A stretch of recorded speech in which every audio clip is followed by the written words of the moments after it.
Everyone, welcome week 3. This should be a short weekly update video compared to like the 18-minute ones I've been recording for you. Thank you for those who have been watching them. I appreciate that. I do have a couple things I want to talk about today. We are moving into the next phase of our semester. Let me just double check the name of it. I think it's the Futures of the Body, right?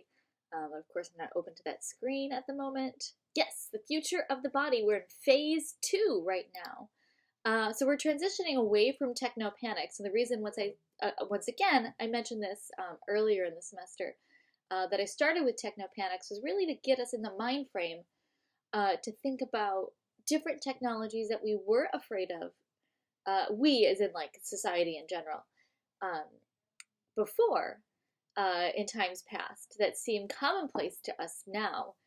So really that gets us really kind of thinking about or thinking through some of those complications of like, well, gosh, I drink coffee all the time, like a cup of coffee right here. Why were people so afraid of that? Or I use books all the time.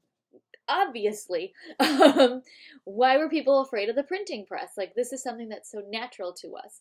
And as you'll see from some of our readings, right, they talked about really it's more of a fear of change as opposed to the fear of the technology. Kind of a fear of something that we're losing. Right? And so we're moving into this different phase of the semester, phase 2, and really talking about how some of these changes are going to affect the body itself. So this first week of phase 2, we're talking mostly about memory, and we're talking about prosthetics, sometimes memory prosthetics, which is the first article that you'll be reading. That one's a bit more challenging. That one has a bit more sciencey stuff in it. So if you're a sciencey type of person, that one will really appeal to you. But really questioning some of the futures of the body itself. So what are some of the ways that we can extend? What are some of the ways that we can change or tweak some of the ideas or biological processes that we go through? What are some of the ways that we can expand memory? Some of the ways that we can enhance memory, let's say, and some of the complications with that. You know, so the first article really talks about how can we implant memory or change memory, or what that is. And while it sounds all well and good, how does that really ethically affect us as humans? So that's those are some of the questions that you'll be responsible for this week, really thinking through as you're reading the articles. The other couple articles and videos actually talk about prosthetics and really limb replacement.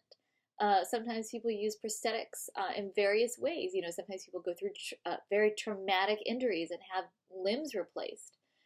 And what that means. You'll see in the video we have two different people talking about this. Amy Mullins, who is a really fairly well-known, she's an athlete, a model. She does a lot with her legs. She was born, I believe, without legs, and she's had prosthetics, or no, I can't remember off the top of my head.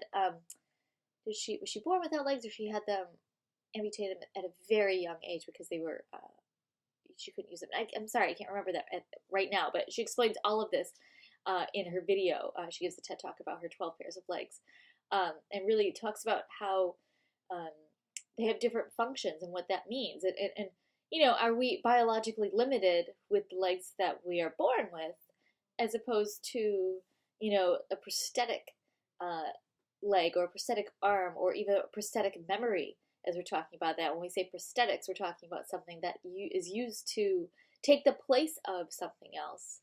And are those for better or for worse? Those are some of the questions that we'll be grappling with this week.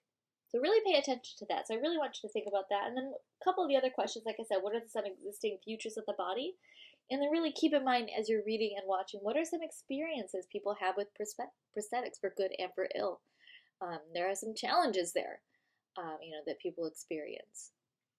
So I really want you to have an open mind about thinking through some of these. Again, we're moving into kind of what we'll be thinking about for the rest of the semester, these different ethical or different perspectives of these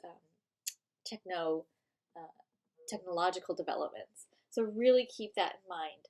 And again, I want you to have an open mind or at least an academic mindset in thinking through these things, not just immediately putting up a wall and saying, whoa, I would never change my memory, or I would never make a prosthetic to help me have more memory.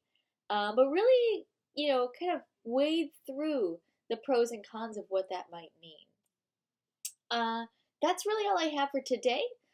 for our weekly update. I'll be reading through those questions and answers. I'm really anxious to read your synthesis essays as well, so thank you for those as you submitted them by the deadline last night.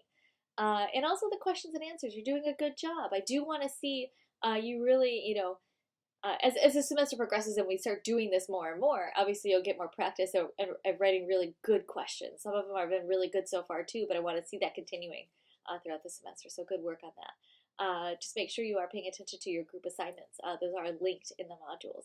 Any questions that you might have, please let me know. See you next week.